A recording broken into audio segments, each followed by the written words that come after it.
শ্বাহ ডাঙৰীয়াক আমি আহ্বান কৰিছিলোঁ কি ৰঞ্জন দৈমাৰী ডাঙৰীয়া আমাৰ শান্তি চুক্তিৰ অন্যতম স্বাক্ষৰকাৰী আছিলে গতিকে তেখেতে আজি জেলত আছে বাকী স্বাক্ষৰকাৰীবিলাক আমি বাহিৰত আছোঁ আইনগত কাৰণত তেখেতক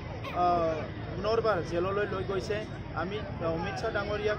আহ্বান কৰিছোঁ কি মানৱতাৰ খাতিৰত আৰু এই শান্তি চুক্তিটো সফলতা এটা যিটো অৰ্জন কৰিছে এইটো চাই পেলাই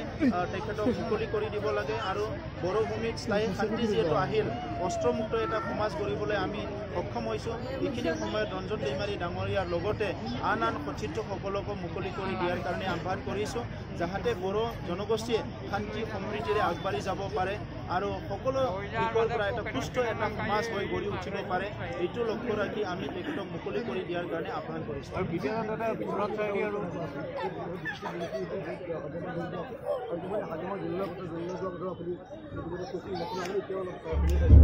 এতিয়া আমি চৰকাৰত বহাৰ পিছত প্ৰত্যেকটো ডিপাৰ্টমেণ্টত আমি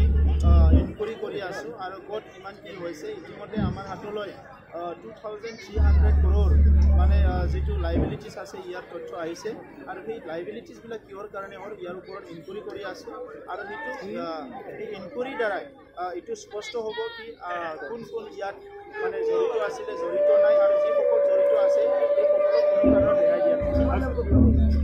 এইটো বেছিদিন নালাগে আৰু উইদিন উইক 10 ডেইজৰ ভিতৰত ওলাই যাব এটা গুৰুত্বপূৰ্ণ কথা বিদ্যালয়ত বিশ্বনাথ আৰু শোণিতপুৰ জিলা অন্তৰ্ভুক্তিৰ ক্ষেত্ৰত কেনেধৰণৰ পদক্ষেপ এই গাঁও অন্তৰ্ভুক্তি আৰু গাঁও কৰ্তন এই দুটা এটা বিষয় লৈ পেলাই এটা ক্লজ আছে